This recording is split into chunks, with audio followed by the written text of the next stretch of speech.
आप सभी का हमारे YouTube channel Mahindra GS and math research centre में स्वागत है। आज हम सब लोग जो है अपने मानव शरीर जो इकाई है, जो मेरे शरीर का जो ढांचा होता है, जिसके द्वारा हमारा शरीर का आकार रूप बदल रहता है और आकृति बनती है। ये ढांचा और ये आकृति को हम क्या कहते हैं और इस किस प्रकार से इसका निर्माण होता है और ये इसकी आवश्यकता क्यों पड़ती है, इन सब चीज़ों का अध्ययन आज हम जो है मानव कंकाल तंत्र के अंतर्गत करेंगे। मानव कंकाल तंत्र क्या होता है? जिस प्रकार से आप लोगों ने देखा होगा, जब हम मकान का निर्माण करते हैं तो उसमें हम जो है पिलर, जिसे स्तंभ कहते हैं, उसमें सरिया डालते हैं ताकि हमारा मकान जो है मजबूत बना रहे। इसी प्रकार ये जो मानव जीवन में मानव शरीर है, इसमें भी जो है आकृति उसकी मजबूत और उसको जो है चलने फिरने के लिए उसको जो है खड़ा होने के लिए एक मजबूत ढांचे की आवश्यकता होती है। ये ढांचा ही हमारा जो है कंकाल तंत्र होता है। तो कंकाल तंत्र के अंतर्गत किस प्रकार से हमारा जो मानव कंकाल तंत्र किस प्रकार से उसमें कितनी कहाँ पर कौन सी हड्डी पाई जाती है, इसका आज हम सब लोग इस वीडियो के माध्यम से अध्ययन करेंगे। तो मानव कंकाल तंत्र होता क्या है? जैसा कि इस आकृति में आप लोग देख रहे हैं, तो ये जो मानव शरीर का जो कंकाल तंत्र है, तो उसमें कहाँ पर कौन सी हड्डी पाई जाती है, इसका आप लोग जो है इस वीडियो के माध्यम से अध्ययन करेंगे। ये मानव की जो होती है खोपड़ी होती है और इसका कार्य क्या है? यहाँ पर इस हमारे जो भाग को, ऊपर के भाग को, ये जो मानव की खोपड़ी दिख रही है, पर इसकी ये नाक जो होती है, इसको नोजल कैविटी कहा जाता है। और ये तुम्हारी जो आई के होती है, ऑर्बिटल कैविटी होती हैं, ये पूरा जो भाग होता है इसको हम कहते हैं स्कल। ये खोपड़ी होती है। उसके बाद में यहाँ पर जो इसकी होती है, ये इस पोर्शन को हम कहते हैं कैप्सन ऑफ वर्टेक्स बेल। और यहाँ पर ये जो तुम्हारा कंधा होता है कल कहा जाता है। और यहाँ पर जो इसका जॉइंट होता है, इसे हम शोल्डर जो है ब्लेड कहते हैं। उसके बाद में ये तुम्हारी जो होती हैं, इन्हें हम पसलियाँ कहते हैं, इसे रिब कहा जाता है। उसके बाद में नीचे के पोर्शन में जो हड्डियाँ होती हैं, उनको आप भी समझिए। और उसके बाद में ये शोल्डर ब्लेड हो गया, ये रिब हो गई। रिब का काम क्या होता है ये बताएंगे। और ये हाथ की जो हड्डी होती है, इसे ह्यूमरस कहा जाता है। और जो तुम्हारी ये यहाँ की जो उसके बाद में जॉइंट जो होता है, इसको अल्ना कहा जाता है। ऐसे ही ये तुम्हारी जो होती है, ये मेरुदंड होती है, जो पीछे स्पाइनल कॉर्ड कहा जाता है इसको। और इधर भी की हड्डी जो होती है, वो भी तुम्हारी ये रेडियो ह्यूमरस होती है और ये अल्ना होती है। उसके बाद में इसके अन्य नीचे की जो पैरों की हड्डियाँ होती हैं, उसको भी आपको समझना है। तो यहाँ पर की जो हड्डियाँ होती हैं, इसको जो है जहाँ से पैर हमारे जुड़े रहते हैं, इसको जो है हम जो है ये तुम्हारे जो हाथ के जो होते हैं, इसको कार्पल्स कहते हैं। और ये जो मेटाकार्पल्स होते हैं, उसके बाद में जो हाथ में जो फोड़े होती हैं, उनको हम प्रॉक्सिमल फॉलेक्स में कहते हैं। और जो मिडिल की जो होती है, उसे मिडिल हम फॉलेक्स कहते हैं। और जो ऊपर का जो पार्ट होता है, इसको हम जो है डिस्पल्स फॉलेक्स कहते हैं। उसके बाद में जो है ऐसे ही इधर का ये जो पोर्शन होता है, ये यहाँ से यहाँ तक इसको जो है हम हिंदी स्वर्ण मेखला होती है। और इधर भी जो है ये यहाँ से नीचे की जो हड्डियाँ होती हैं, ये हड्डी जो जा रही है, ये फीमर होती है। ये जान की सबसे बड़ी हड्डी होती है, मनुष्य के शरीर की सबसे बड़ी हड्डी फीमर होती है। और उसके बाद में नीचे के जो इसमें पैरों की हड्डियाँ होती हैं, उसको भी आपको समझना है। उसके बाद में ये जो पैर की जो हड्डी होती है, ये तुम्हारी ऊपर फीवर है। ये नीचे की जो इसको हम कहते हैं, ये यहाँ पर जो हड्डी होती है, ये जो तुम्हारे जो पैर की जो है जहाँ पर हमारा पैर मुड़ता है, इसको कहते हैं, जिसे हम परिया कहते हैं हिंदी में। यहाँ पर ये पटेलना होती है। इसी के टूटने से जो हम इसको जो मुड़ने से ही हमारा पैर मुड़ता है। और यहाँ की जो नीचे की हड्डी होती है, इसे हम फिबुला कहते हैं। और नीचे की जो होती है ये रिबिया होती है यहाँ से। और नीचे जो तुम्हारा गंठा होता है लास्ट का, वहाँ पर मेडियल मेलियस होता है। और नीचे भी पैर की जो उंगलियाँ होती हैं उन्हें हम जो है जैसे कार्पलस मेलियस कहते हैं। इसी प्रकार से ये हड्डियाँ हमारे शरीर में, मानव शरीर में जो इन हड्डियों के मिलने से जो मानव कंकाल बनता है, वही जो है हम आज इसका अध्ययन स्टेप बाय स्टेप करेंगे। मैंने आपको फिगर के हिसाब से बताने का जो प्रयास किया है, उसके बाद में हम आप लोगों को स्टेप बाय स्टेप कौन सी हड्डी कहाँ पर पाई जाती है और इन हड्डियों को हम किस प्रकार से मतलब हड्डी का निर्माण के हिसाब से होता है, इन सब चीज़ों का अध्ययन आज हम सब लोग इस वीडियो के माध्यम से करेंगे। तो मानव कंकाल तंत्र क्या है?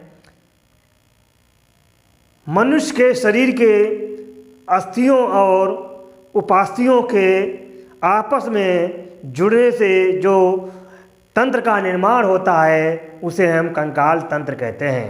अर्थात मनुष्य के शरीर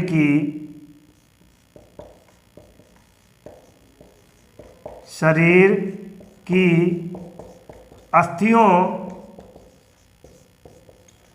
तथा उपास्थियों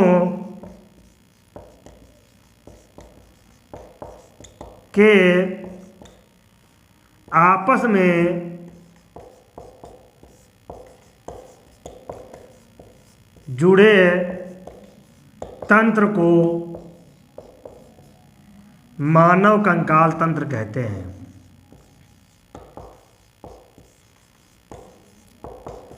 तंत्र कहते हैं।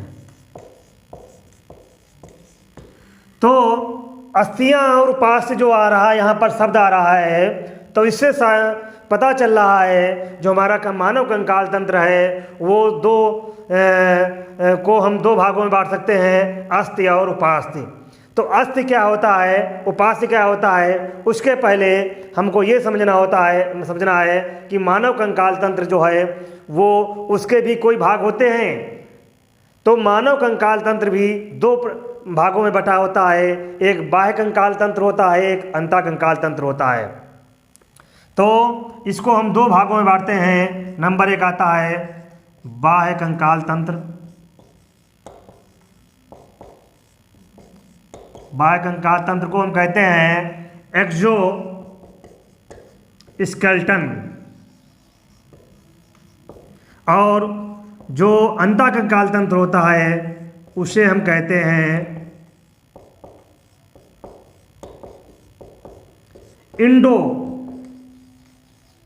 Indo skeleton. तो बाह्य कंकाल तंत्र होता क्या है, इस चीज को हमको समझना है। बाह्य कंकाल तंत्र हमारे मानव शरीर का वो तंत्र होता है जिसका निर्माण जो है जब भ्रूण से एक्टोडर्म या मीसोडर्म के कारण होता है। तो बाह्य कंकाल तंत्र जो का हमारे मानव शरीर में क्या उसका उपयोग है, ये हमारे बाहरी जो है बाह्य कंकाल तंत्र जो होता है ये हमारे शरीर को जो है सर्दियों और गर्मियों का अनुभव कराता है। और ये इस कंकाल तंत्र का निर्माण जो है त्वचा के उपचर्म और चर्म से ही होता है।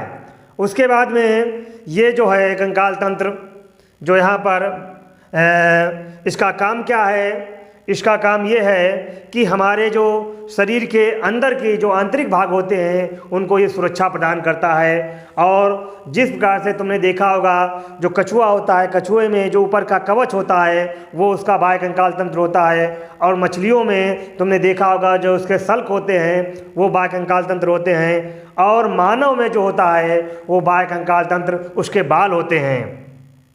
तो बाल जो होते हैं ये मानव कंकाल तंत्र का बाह्य कंकाल तंत्र होता है। उसके बाद में आता है अंतः कंकाल तंत्र। अंतः कंकाल तंत्र जो अभी मैंने आपको जो है इमेज आप लोगों को दिखाई, ये अंतः कंकाल तंत्र के अंतर्गत आती हैं। और अंतः कंकाल तंत्र वो भी दो भागों से बना होता है, अस्थि और उपास्थि। तो इसको समझना है।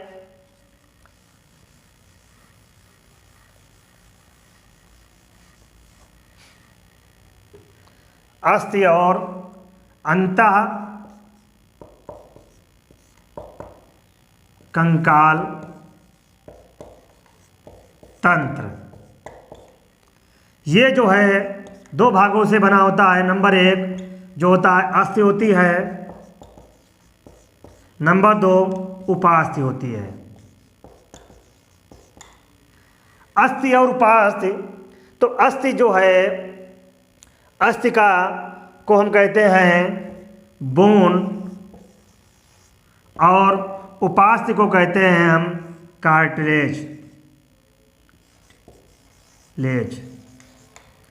तो अस्थि और उपास्थि इन दोनों के आपस में जुड़ने से जो कंकाल तंत्र का निर्माण होता है वो जो होता है कंकाल तंत्र होता है। तो अंतः कंकाल तंत्र में हम जो है सबसे पहले अस्थि के बारे में पढ़ेंगे। अस्थि क्या होती हैं?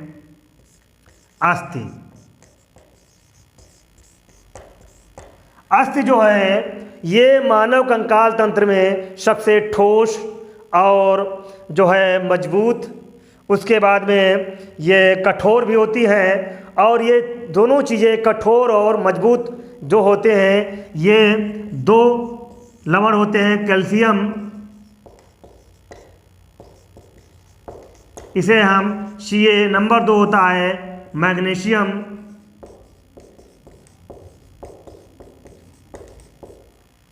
मैग्नीशियम, जिसे हम Mg कहते हैं। इन दोनों के कारण से, इन लवणों के कारण ही अस्थियां जो होती हैं कठोर होती हैं, मजबूत होती हैं।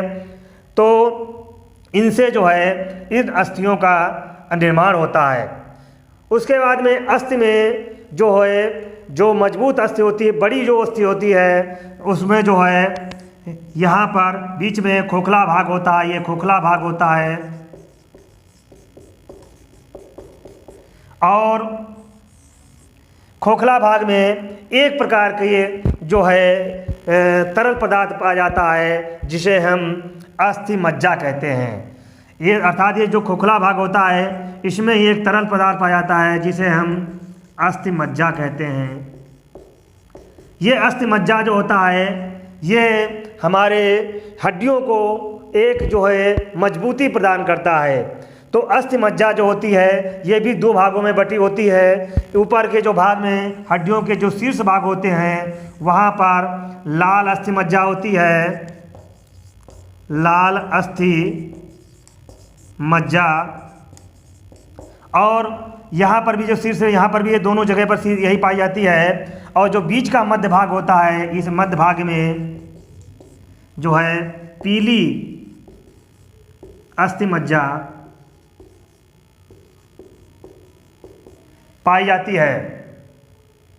तो ये अस्थि मज्जा, लाल अस्थि मज्जा और पीली अस्थि मज्जा का काम क्या होता है? लाल अस्थि मज्जा जो हो ऊपर से हड्डियों के ऊपरी शरीर में पाई जाती है, उसका काम होता है जो है लाल रक्त कणिकाओं का निर्माण करना। ये जो है लाल रक्त कणिकाओं का निर्माण करती हैं।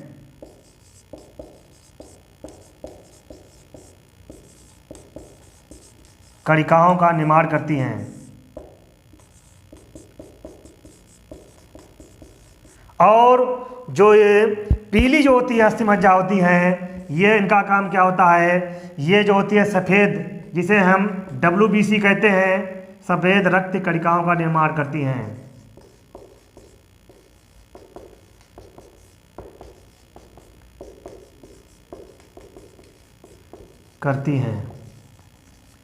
तो लाल ये जो है इसको हम WBC कहते हैं, वाइट ब्लड कार्पस होती है। और ये जो होती हैं लाल रक्त कणिकाओं को कहते हैं RBC, रेड ब्लड कार्पस। तो WBC और RBC का निर्माण अस्थियों में कहाँ पर होता है, ये आपने समझा। उसके बाद में जो है इस अस्थि को भी जो है हम जो है इसके अंदर भी पार्ट्स होते हैं, तो उसको जो है हम भी आपको समझना है। तो उसके लिए हमें सबसे पहले क्या करना पड़ेगा कि अस्थियां का निर्माण किस प्रकार से किया जाता है।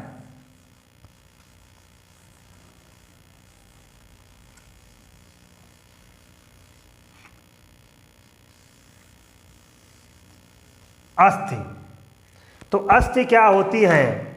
अस्थि जो है, तो अभी आपने अस्थियों के बारे में पढ़ा।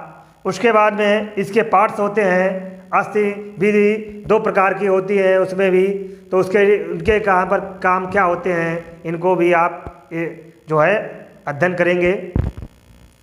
तो अस्थि के प्रकार क्या हैं? अस्थियाँ 2 प्रकार की होती हैं। एक को कहते हैं कालाजार अस्थि, इन्हें इन्वेस्टिंग बोन कहते हैं, और दूसरी होती हैं उपास्थि जात अस्थि, इन्हें हम कार्टिलेज बोन कहते हैं। तो कालाजार जो अस्थियाँ होती हैं वो क्या होती हैं? ये अस्थियाँ जो होती हैं वो त्वचा के नीचे एक संयोजी ऊतक के द्वारा जुड़ी रहती हैं, जो एक जो है मेम्ब्रेन झिल्ली होती है। और इनका काम क्या होता है? ये कालाजार अस्थियाँ जो होती हैं ये जो है चपटी आकार में होती हैं, और इनमें जो है एक सबसे महत्वपूर्ण बात है कि जहाँ पर अस्थियाँ एक जो है चपटे रूप में होने के साथ साथ में ये संकुचित अवस्था में होती हैं। जैसे मनुष्य के खोपड़े की जो अस्थियाँ होती हैं वो होती हैं, खोपड़ी की अस्थियाँ जो होती हैं वो कालाजार अस्थियाँ ही होती हैं। तो कालाजार अस्थियाँ जो होती हैं ये त्वचा के नीचे एक संयोजी ऊतक के द्वारा जुड़ी हुई और एक मेम्ब्रेन जो झिल्ली है उससे जुड़ी रहती हैं। इनका काम क्या है? ये जो है जहाँ पर हड्डियाँ चपटी अवस्था में रहती हैं, तो मनुष्य की जो खोपड़ी है कि जो अस्थियाँ होती हैं वो कालाजार अस्थियाँ होती हैं। उसके बाद में नंबर 2 पर आता है उपास्थि जात अस्थियाँ। उपास्थि जात अस्थियाँ जो होती हैं, जब कोई भ्रूण जो की हड्डियाँ जो होती हैं नष्ट होकर के वो धीरे धीरे उपास्थि जात अस्थियों में बदल जाती हैं। ये भ्रूण की जो भ्रूण होता है उस समय की जो अस्थियाँ होती हैं, भ्रूण की अस्थियाँ, ये जो है रिप्लेसमेंट होते हुए बदलते बदलते ये जो है उपास्थि जात में बदल जाती हैं, और इसे हम कहते हैं रिप्लेसमेंट बोन भी कहते हैं। रिप्लेसमेंट बोन भी कहा जाता है इसे, क्योंकि ये जो हड्डियाँ होती हैं ये बदलती रहती हैं। तो उपास्थि जात में जो हमारी हड्डियाँ होती हैं वो होती हैं मेरुदंड जो होता है, जब बच्चा भ्रूण अवस्था में होता है तो उसकी जो अस्थियाँ होती हैं वो जो एक बिल्कुल नॉर्मल एक जो है बहुत ही कमज़ोर और घुमावदार होती हैं, और वही जो है रिप्लेसमेंट होते होते वो बदल जाती हैं। तुम्हारे जो कशेरुदंड होता है, कशेरुदंड जिसे हम मेरुदंड भी कहते हैं, इसका मेरुदंड भी नाम होता है मेरुदंड, स्पाइनल कार्ड। तो उसके बाद में जो इसका दूसरे नंबर पर जो होती हैं वो हमारे पैरों की जो हड्डियां होती हैं वो होती हैं पैरों के हड्डियां, जिस कार्पल्स कहते हैं पैरों की हड्डियां। तो आपने अस्थि के बारे में पढ़ा, अस्थि कितने प्रकार की होती है। उसके बाद में आता है उपास्थि क्या होता है।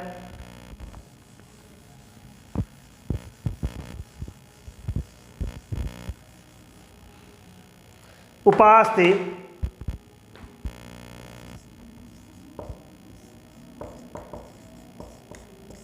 इसे हम कार्टिलेज कहते हैं।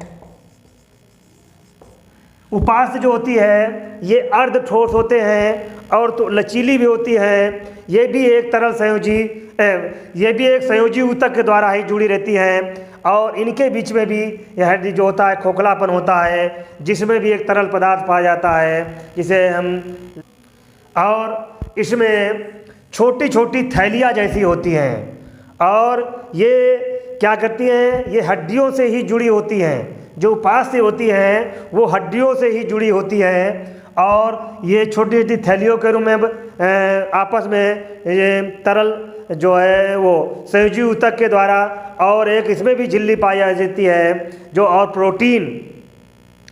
प्रोटीन्स का जो उसमें जो हड्डियों में रहता है तो उपास्थि में ही जो है इकट्ठा रहता है। और इसीलिए जो आपको कहीं कहीं कहा जाता है कि प्रोटीन्स जो हमें जो दालों से मिलती है, अगर दाल हम अगर प्रोटीन खाते हैं, हमारी अगर पूर्ति होती रहती है तो हमारे शरीर की शारीरिक वृद्धि होती है।